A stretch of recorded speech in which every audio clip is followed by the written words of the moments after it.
Seja bem-vindo a mais uma série de pressões. Galera, é o seguinte, nosso encontro vai finalizar por aqui de pressões, tá? Pressões pulmonares é extremamente importante, principalmente para quem quer aprender, para quem tem dificuldade com ventilação mecânica. Então, vou falar só de pressões para você entender. Isso aqui é só a pontinha do iceberg. Aproveitando, se você chegou a partir deste vídeo, nós temos mais 4 outros vídeos falando de pressões. Pressão intracraniana, pressão arterial média, pressão intraabdominal e agora pressões pulmonares. Então é uma série com 5 vídeos, veja na playlist. E também não deixe de curtir, compartilhar, se inscreva, seja membro desse canal, você ajuda bastante esse canal a crescer. E claro, entra lá no Instagram, tem muita coisa acontecendo lá. Vamos pro vídeo!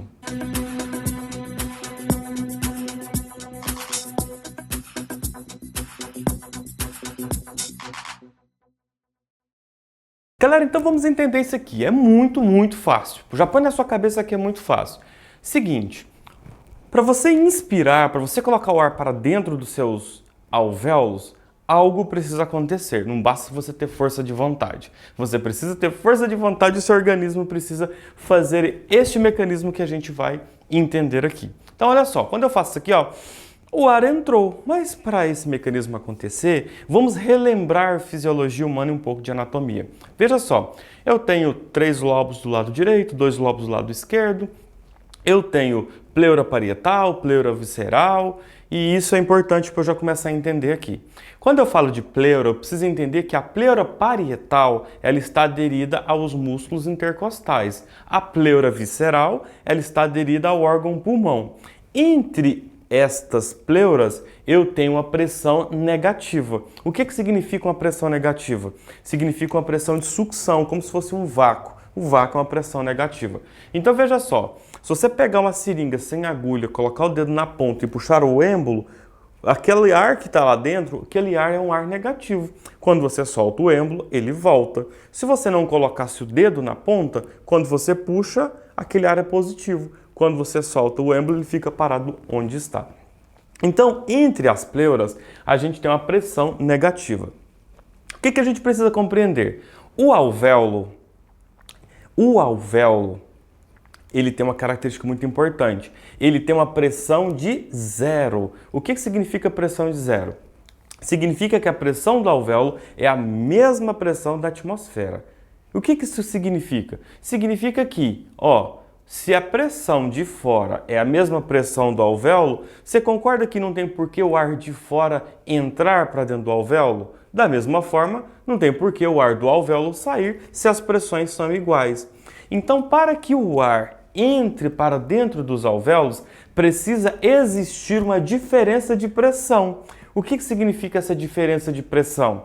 Significa que, vamos pensar, o azul é o alvéolo e esse preto aqui, esse escuro aqui, é o ar ambiente, a atmosfera. Então, o que acontece?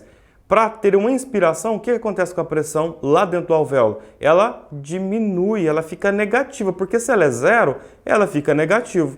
Se aqui é positivo, então aqui vem para cá. Entenderam? Então, vamos de novo.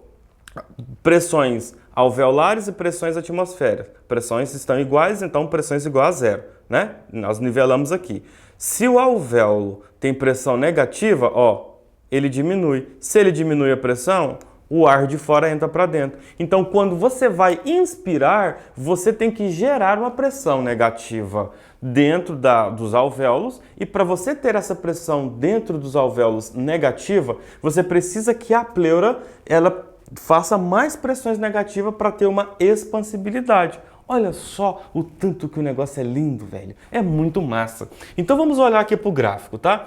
Estava falando disso aqui agora, pressão alveolar. Então vamos aqui, pressão do alveolar é igual a 0, tá? Então aqui tem um gráfico, aqui em cima é outro gráfico. Esquece esse gráfico de cima. Então veja só, aqui é 0, aqui é mais 2, aqui é menos 2. Então vamos olhar só para cá. Então veja só, quando você inspira, vou inspirar, pressão mais ou menos de menos 1. Tá? Menos 1 centímetros de água. A nível pulmonar, a gente trabalha com centímetros de água e não com milímetros de mercúrio.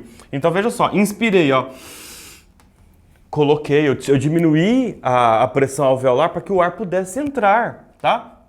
E para jogar o ar fora? Você concorda que para eu tirar o ar que entrou, olha só, O ar entrou. E para eu tirar o ar para fora? Ele tem que empurrar, porque ele tem que fazer essa diferença de pressão. Porque se ele não faz diferença de pressão, o ar nem entra e nem sai. Então, se ele fez uma diferença de pressão negativa para o ar entrar, ele tem que fazer uma pressão positiva para o ar sair. Então, veja só, inspiração, pressão negativa dentro dos alvéolos, em torno de -1. Na expiração, ele empurra o ar para fora, pressão positiva, tá? Então isso aqui, ó, é um gráficozinho só para você entender que lá dentro do alvéolo, ele fica com pressão negativa para fazer sucção do ar e pressão positiva para empurrar o ar. Viu que negócio interessante? Mas vamos entender aqui agora o que é essa pressão pleural. A pressão pleural, ela está situada mais ou menos em torno de -5. Então, -5 é a pressão que tem dentro de um alvéolo. -5 é a pressão que tem entre as pleuras. Então, veja só, se entre as pleuras eu tenho -5, para ela ficar mais negativa, ela vai ter mais força de sucção, né? Que é o que eu quero. Então, ela vai para mais ou menos aqui -7, quase -8 de pressão negativa. Quanto mais pressão, mais eu vou ter o quê? Uma expansibilidade pulmonar. Éder, tá, entendi. Mas o que tem a ver? O que tem a ver a pressão pleural ficar mais negativa com o alvéolo? Veja só, pensa junto comigo. Se você tem um alvéolo lá, né? O alvéolinho está lá. E se você precisar aumentar ele de tamanho, você concorda que você precisa de mais espaço? E você concorda que sua caixa torácica ela já tem seu limite? Então o que a gente faz a toda inspiração? A gente aumenta o diâmetro da caixa torácica, ó. A gente não aumenta? Então, se eu aumento, eu facilito isso aqui para o alvéolo. E sabe como que chama isso? Pressão transpulmonar. Então, eu preciso ter uma informação casada. Olha só, a pressão que é 0 do alvéolo, ela fica -1 quando eu inspiro. Mas para que tenha essa pressão -1, eu preciso, isso é em todos os alvéolos. Então, como eu tenho vários alvéolos, eu preciso então de aumentar a capacidade da caixa torácica. Então, isso vai acontecer por quê? Porque a pleura, ela vai ficar mais forte, vai fazer com que esses músculos vão puxar e esse pulmão ele vai ter o quê? Um aumento de diâmetro. Isso então é o quê? Pressão transpulmonar. Então, pressão do alvéolo, pressão da pleura e essa pressão transpulmonar. Já viu falar em complacência? Você tem dificuldade de entender ventilação mecânica? Qual é o seu problema? Viu que o negócio é fácil? Bom, então o que é a pressão transpulmonar? É a diferença de pressão alveolar e de pressão pleural. Agora, se eu tiver uma dificuldade na pressão pleural, eu vou ter uma dificuldade na pressão alveolar. Talvez eu não vou conseguir fazer ela, independente do momento, se ins ou se expiração. Ou seja, aquele paciente seu que tem pneumotórax hipertensivo, significa que a pressão dele está o quê? Positiva. Se a pressão dele está positiva, como que o seu alvéolo vai encher de ar? Ou seja, mesmo que você tenha força de vontade, mas você não tem uma complacência legal, sua pressão transpulmonar não está ajudando o alvéolo a encher. Por isso que aquela parte não vai fazer troca gasosa, porque não vai ter expansibilidade. Olha só que show entender as pressões. Galera, bom, eu preciso entender números também. Quantos ml de oxigênio chega nesse alvéolo? Agora ficou fácil. Tem um outro gráfico aqui em cima, que eu coloquei ele alinhado com a inspiração e com a expiração. E vamos brincar, vamos brincar. Vamos divertir? Vamos divertir. Veja só que legal, que massa. Isso aqui, ó, está em litros, né? Então, se eu converter 0,50 para ml, isso aqui seria 500 ml, tá? Então, veja só. Vamos imaginar que está mais ou menos quase zero, tá zero, tá? Você tá só com um volume ali pulmonar, tá tipo zero, o alvéolo tá tranquilo, tá? Tem só o volume basal dele ali. Então o que acontece? Quando você inspira, ó, de novo, ó. Então o que acontece? O alvéolo ele tem que diminuir a pressão, tem que fazer a diferença de pressão com a atmosfera. A pleura tem que aumentar a sua força, ou seja, ficar mais negativa. Com isso, o volume entra. Olha só que legal. Então, para o volume de ar que está na atmosfera, para entrar dentro desse alvéolo, Primeiro, o alvéolo precisa fazer uma diferença de pressão e a caixa torácica tem que fazer o quê? Um aumento dela, ou seja, uma expansibilidade. Com isso eu consigo colocar o volume. Quando eu quero jogar esse oxigênio para fora, né?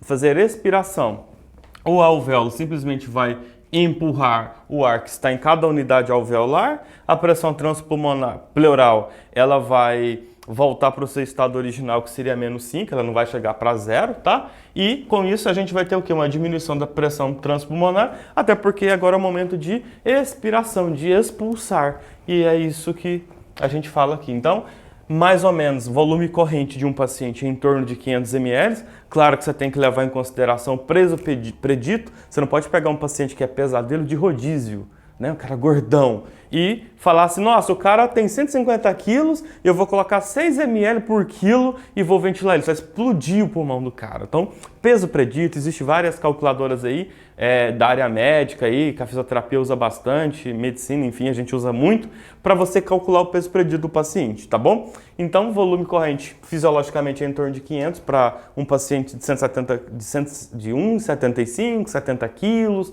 tá? É isso que a gente usa no nosso dia a dia, beleza? Gente, tranquilo, de boaça, isso aqui é muito, muito tranks, fácil demais. Você tem que entender isso aqui. Entendendo isso aqui, o ventilador mecânico faz lógica para você. Então, quando você olha lá, se você vai ventilar o paciente a volume, a pressão, manter uma pressão de suporte, quanto que eu vou colocar de volume corrente, você tem que fazer cálculo, quanto que eu vou colocar de tempo de inspiração e expiração. Faz um gráfico de tempo, ó. Quanto tempo para inspirar? 1 segundo, ó.